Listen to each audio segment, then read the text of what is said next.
എല്ലാവർക്കും സ്വാഗതം. ഈ റിവ്യൂ ഇഷ്ടപ്പെടുവാണെങ്കിൽ ഒന്ന് ലൈക്ക് ചെയ്തും സബ്സ്ക്രൈബ് ചെയ്തും സപ്പോർട്ട് ചെയ്യണേ. അപ്പോൾ ശരണ്യെ ചുറ്റും നിന്ന് അവരെല്ലാവരും കുറ്റപ്പെടുത്തുമ്പോൾ ആകെ വിഷമാവുന്നുണ്ട് ശരണ്യയ്ക്ക്. അതുപോലെ ശരണ്യയുടെ അച്ഛൻ പറയുവാണ് അവളുടെ മനസ്സമാധാനം മാത്രമേ നോക്കിയുള്ളൂ.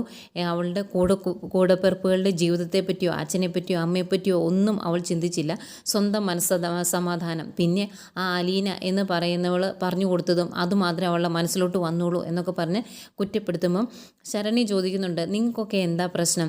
എന്നെപ്പോലെ തന്നെ ഈ ഒരു അവസ്ഥയിലേക്ക് അറിയാതെ വന്നുപെട്ട ഒരാളെ ഞാൻ രക്ഷിച്ചു. അയാൾ ചെയ്യാത്ത തെറ്റ് ഞാൻ അയാളുടെ തലയിൽ അടിച്ചേൽപ്പിക്കാതെ സത്യം വിളിച്ചു പറഞ്ഞു. അതാണോ നിങ്ങളുടെയൊക്കെ പ്രശ്നം? അല്ലെങ്കിൽ ഞാൻ അയാളെ കൂടി ശിക്ഷിക്കണമായിരുന്നോ? ഒരു നിരപരാധിയുടെ ജീവിതം കൂടി ഞാൻ നശിപ്പിക്കണമായിരുന്നോ? അങ്ങനെയായിരുന്നെങ്കിൽ നിങ്ങൾക്ക് എല്ലാവർക്കും സമാധാനം വരുമായിരുന്നോ? എന്താ നിങ്ങളുടെയൊക്കെ അഭിപ്രായം? എന്താ നിങ്ങൾക്കൊന്നും പറയാനില്ലേ എന്നൊക്കെ ചോദിച്ച് ശരണ്യ അങ്ങോട്ട് കുറച്ച് കാര്യങ്ങൾ ചോദിക്കുവാണ്. അന്നേരം അച്ഛനോ അമ്മയ്ക്കോ ഗോപനോ ഒന്നും സംസാരിക്കാനില്ലേ? അവരൊന്നും മിണ്ടാതെ നിൽക്കുക. അന്നേരം പിന്നെ ശരണ്യ ചോദിക്കുന്നുണ്ട്, എന്താ നിങ്ങളൊന്നും മിണ്ടാത്തെ? ഞാൻ അയാളുടെ ജീവിതം കൂടെ നശിപ്പിച്ചിട്ട് ആ കുറ്റഭാരവും പേറി ഞാൻ നടക്കണമായിരുന്നു എന്നൊക്കെ ചോദിക്കുമ്പോൾ ഒന്നും മിണ്ടാതെ അച്ഛനങ്ങ് ഇറങ്ങി പോകുന്നു. കുറച്ച് നേരം നോക്കിയിരുന്നിട്ട് അമ്മ അങ്ങ് ഇറങ്ങി പോവേ. ഇതിനിടയ്ക്ക് ശരണ്യ ഗോപനോട് ചോദിക്കുന്നുണ്ട്, എൻ്റെ ഫോൺ ഒന്ന് തരാവോ? എനിക്കൊരു കോൾ വിളിക്കണം എന്നുണ്ടായിരുന്നു, അതുകൊണ്ടൊന്ന് തരാവോ എന്ന് ചോദിക്കുന്നുണ്ടായിരുന്നു. ഏതായാലും ഫോൺ കൊടുക്കുന്നുണ്ട്. പിന്നീട് ഇതിനിടയ്ക്ക് അലീനെ കാണിക്കുന്നുണ്ട്. അലീന അടുക്കളയിൽ എല്ലാവർക്കും കൂടെ ചായയൊക്കെ ഇട്ടുകൊണ്ടിരിക്കുന്ന സമയത്താണ് ശരണ്യയുടെ കോൾ വരുന്നത്. അന്നേരം കൃഷ്ണമോൾ എടുത്ത് കൈ കൊടുക്കും. അന്നേരം മോളെ ഈ ചായ എല്ലാവർക്കും കൂടി ഒന്ന് കൊടുത്തേക്കാവോ? ഞാൻ ഇപ്പോൾ വരാം എന്ന് പറഞ്ഞാൽ ഫോണുമായിട്ട് അപ്പുറത്തേക്ക് പോകും അലീന. എന്നിട്ട് പറ മോളെ എന്ന് പറയുക. അന്നേരം ശരണ്യ പറയുന്നുണ്ട്, ഞാൻ ഇവിടുന്ന് ഇറങ്ങിയപ്പോൾ തൊട്ടിങ്ങനെ ആലോചിക്കുമായിരുന്നു ഞാൻ എന്താണ് പറയേണ്ടത്, ശരി പറയണോ അതോ തെറ്റ് പറയണോ എന്നൊക്കെ ഓർത്തിങ്ങനെ ആകെ ടെൻഷനിലായിരുന്നു. അങ്ങനെ ഞാൻ കോടതിയിൽ വന്ന് ഇറങ്ങി അടുത്ത നിമിഷം ഞാൻ കാണുന്നത് ചേച്ചിയുടെ മുഖമാണ്. ആ ഒരു കാഴ്ചയാണ് എനിക്ക് സത്യം പറയാനുള്ള ധൈര്യം തന്നത്. അതുകൊണ്ടാണ് ഞാൻ സത്യം പറഞ്ഞത് എന്നൊക്കെ ഇങ്ങനെ പറയുമ്പം എനിക്ക് ഭയങ്കര സന്തോഷമാവുന്നുണ്ട്. പക്ഷേ ശരണ്യ പറയുന്നുണ്ട്, ഞാൻ സത്യം പറഞ്ഞതുകൊണ്ട് ഇവിടെയുള്ള ആരും എന്നോട് സ്നേഹത്തോടെ പെരുമാറുന്നില്ല. അവർക്കൊക്കെ ആകെ എന്നോടൊരു ദേഷ്യമാണ്. അവരെല്ലാവരും എന്നെ കുറ്റപ്പെടുത്തുവാണ് എന്നൊക്കെ ഇങ്ങനെ പറയുവാണേ. അന്നേരം അലീന പറയുന്നുണ്ട്, മോളെ നീ അതൊന്നും കാര്യമാക്കണ്ട, നീ തോറ്റു പോകരുത്, നീ മുന്നോട്ട് തന്നെ പോകണം. ഇനി മുന്നോട്ടുള്ള ജീവിതം കൊണ്ട് നീ അവരെ എല്ലാം തിരിച്ചു പിടിക്കണം, അത് നിൻ്റെ മാത്രം കടമയാണ്, തോറ്റു പോകരുത് കേട്ടോ എന്ന് പറയുമ്പം ശരണ്യ പറയുന്നുണ്ട്, ഇല്ലേ ചേച്ചി, ഞാൻ എൻ്റെ സ്വപ്നങ്ങളുമായിട്ട് ഞാൻ മുന്നോട്ട് തന്നെ പോകും.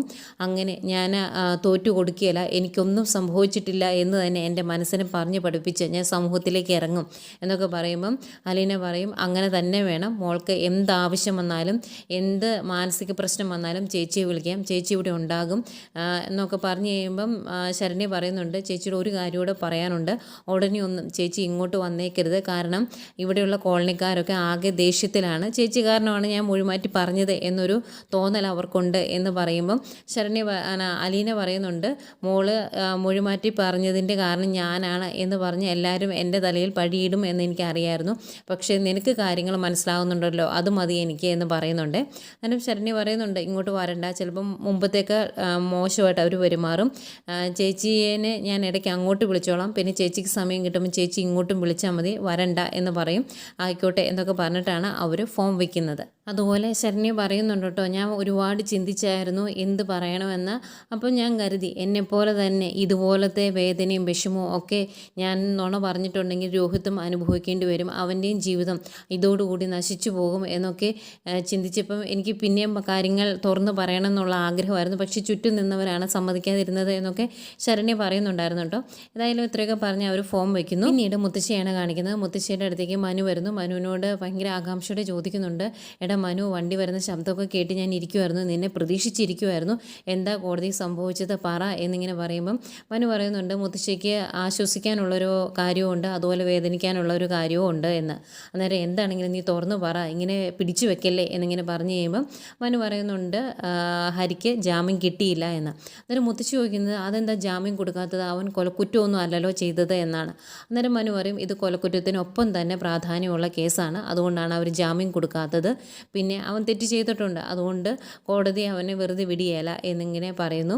അത് കഴിഞ്ഞ് രോഹിത്തിൻ്റെ കാര്യം എന്താ മുത്തശ്ശി ചോദിക്കാത്തത് എന്ന് ചോദിക്കുമ്പം മുത്തശ്ശി പറയുന്നുണ്ട്, രണ്ടുപേരും ഒരേ തെറ്റല്ലേ ചെയ്തത്, അതുകൊണ്ട് ഹരിക്ക് ജാമ്യം കിട്ടിയില്ലെങ്കിൽ രോഹിത്തിനും കിട്ടിക്കാണിയേല എന്ന് എനിക്കറിയാം എന്ന് പറയുമ്പം മനു പറയുന്നു, പറയുന്നുണ്ട് എങ്കിൽ അങ്ങനെയല്ല, രോഹിത്തിന് ജാമ്യം കിട്ടിയെന്ന്.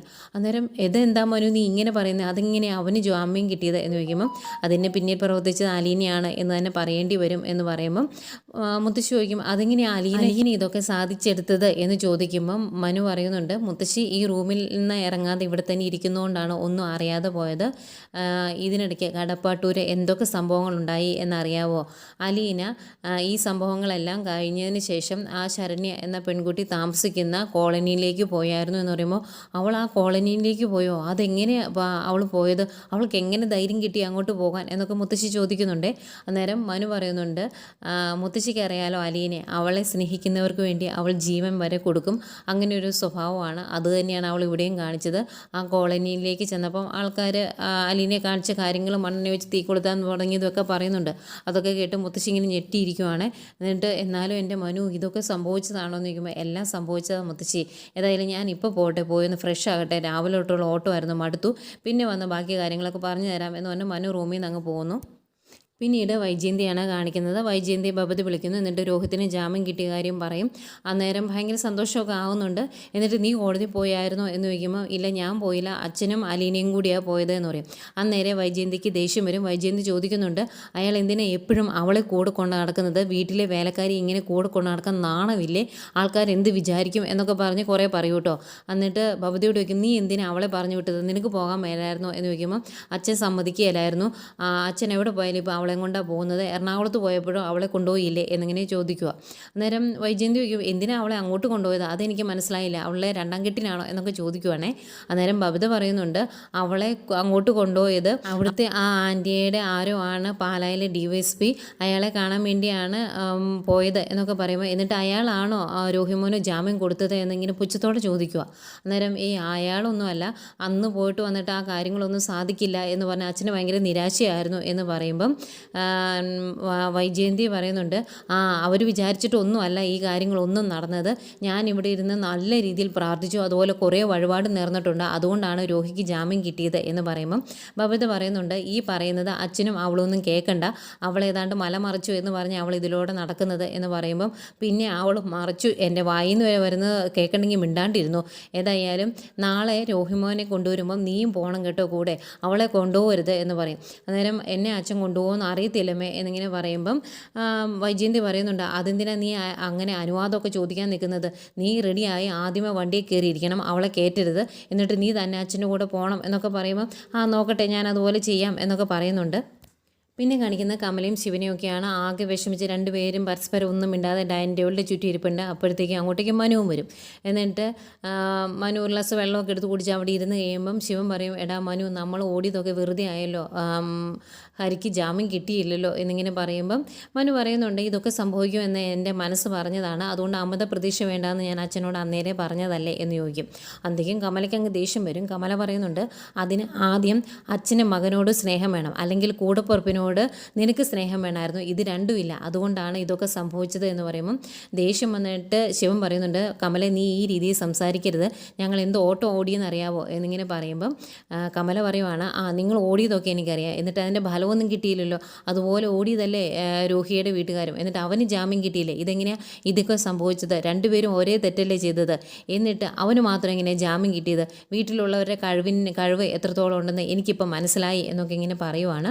അന്നേരം മനു പറയുന്നുണ്ട് രോഹി തെറ്റ് ചെയ്തിട്ടില്ല എന്ന് ജഡ്ജിക്ക് മനസ്സിലായി, അതുകൊണ്ടാണ് അവന് ജാമ്യം കൊടുത്തത്, ഹരി തെറ്റ് ചെയ്തിട്ടുണ്ട്, എന്താണെങ്കിലും ഉപ്പുകല്ല് തിന്നവൻ വെള്ളം കുടിക്കുക തന്നെ ചെയ്യുമെന്ന് പറയുമ്പോഴേക്കും ദേഷ്യം അതിങ്ങനെ നിൽക്കുവാണ് കമല. എന്നിട്ട് കമല പറയുന്നുണ്ട് ഇത് വേറെ ഒന്നും കൊണ്ടല്ല ഇങ്ങനെയൊക്കെ സംഭവിച്ചത്, അവൾ ഒറ്റൊരുത്തി അലീനയാണ് ഇതിൻ്റെ പിന്നിലെല്ലാം പ്രവർത്തിച്ചത് എന്ന് പറയുമ്പം ദേഷ്യം വന്നിട്ട് ഇങ്ങനെ നിൽക്കുന്ന മനുവിനെ കാണിച്ചുകൊണ്ടാണ് ഇന്നത്തെ എപ്പിസോഡ് അവസാനിക്കുന്നത്. പിന്നെ നാളത്തെ പ്രൊമോ കാണിക്കുന്നുണ്ട്. ആ പ്രൊമോയിൽ മനുവിന് പറയാനുള്ളതൊക്കെ നല്ല രീതിയിൽ കമലയോട് തിരിച്ച് പറയുന്നുണ്ട്. അതുപോലെ രോഹിയെ വിളിക്കാൻ വേണ്ടി പോകുന്ന ബാലേന്ദ്രനെയും ബബിതയും കാണിക്കുന്നുണ്ട്. അമ്മ പറഞ്ഞതുപോലെ തന്നെ മോള് ചെയ്തിട്ടുണ്ട്. ഏതായാലും രണ്ടുപേരോട് ഒരുമിച്ചാണ് വിളിക്കാൻ പോകുന്നത്. രോഹി വണ്ടിയിൽ കയറിയിരിക്കുന്നതൊക്കെ ആകെ വിഷമിച്ചാണ്, അവന് അവിടെ നിന്ന് ഇറങ്ങിയിട്ട് നടക്കാൻ പോലും മേല. അതുപോലെ വീട്ടിൽ വന്നതിന് ശേഷം തീരെ വയ്യ കേട്ടോ. അത് കഴിഞ്ഞ് റൂമിൽ രോഹിത്ത് വന്നതിന് ശേഷം വാതിലടച്ചിരിക്കുവാണ്. അന്നേരമാണ് വൈജയന്തി വിളിക്കുന്നത്. വൈജയന്തി വിളിച്ചിട്ട് ഭവതിയോട് പറയും എനിക്ക് രോഹിമോനോടൊന്ന് സംസാരിക്കണം, ഒന്ന് കൊടുക്കാൻ പറയും. അവിടെ ചെന്ന് ഈ കാര്യം പറയുമ്പം എനിക്ക് ആരോടും സംസാരിക്കണ്ട, എന്തൊരു ശല്യം ഇത്, ഒന്ന് പോകുന്നുണ്ടോ എന്ന് പറഞ്ഞ് ബബിതയോട് അവൻ ദേഷ്യപ്പെട്ട് സംസാരിക്കുന്ന വൈജയന്തി ഫോണിൽ കൂടെ കേൾക്കുന്നുണ്ട്. അത് വൈജയന്തിക്ക് ഒരു അടിയായി. അത് കഴിഞ്ഞ് അലീന ഇവനെ കഴിക്കാനുള്ളതൊക്കെ ആയിട്ട് റൂമിലേക്ക് വരുന്നു. അത് റൂമിൽ കൊണ്ട് വെച്ച് കഴിയുമ്പോഴത്തേക്കും അവന് ദേഷ്യം, ഇതെന്തൊരു ശല്യമാണ് ഇത്, ജയിലിൽ പോലും ഇത്രയും ശല്യം ഇല്ലല്ലോ എന്ന് പറഞ്ഞാൽ അവൻ ആ ഫുഡ് തട്ടി കളയുന്നുണ്ട്. ഏതായാലും ഇത്രയൊക്കെയാണ് ഇന്നത്തെ കഥ.